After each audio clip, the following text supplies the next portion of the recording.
Un jour un livre jusqu'à Noël, jour 2. Pendant tout le mois de décembre et jusqu'au 24 décembre, je vous partage tous les jours une idée de roman, de bouquin, de BD, écolo ou non, à glisser sous le sapin pour faire plaisir à ses proches. Et aujourd'hui, pour le jour 2, je vous parle de La Révolution bleue, la petite princesse de Jean-Pierre Gault. Ce livre, c'est un des premiers livres que j'ai lu en 2025 et ça a été une dose de bienveillance, d'amour et d'espoir.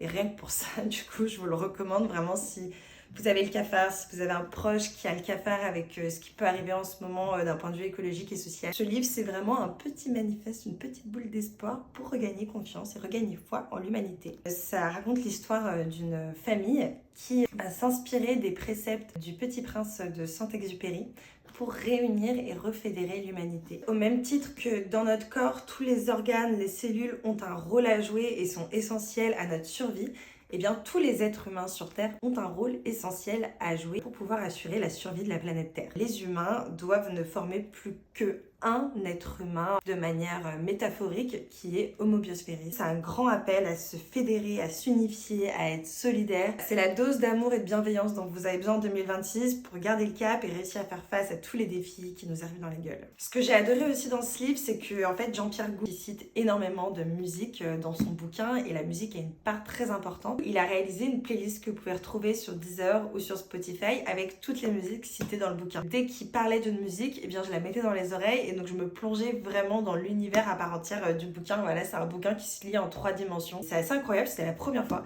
que je lisais un bouquin comme ça. Et puis je vais vous lire aussi des passages qui m'ont vraiment fait kiffer. J'ai annoté. J'annote comme ça mes bouquins quand vraiment ça me plaît. Au premier kick de batterie, Janie eut envie de se lever et de danser pour célébrer le soleil.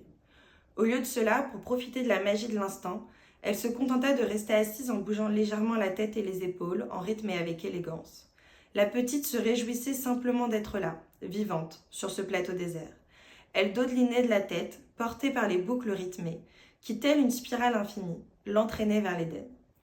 En observant ce spectacle majestueux, Janie se demanda pourquoi les humains voulaient vivre au paradis après leur mort.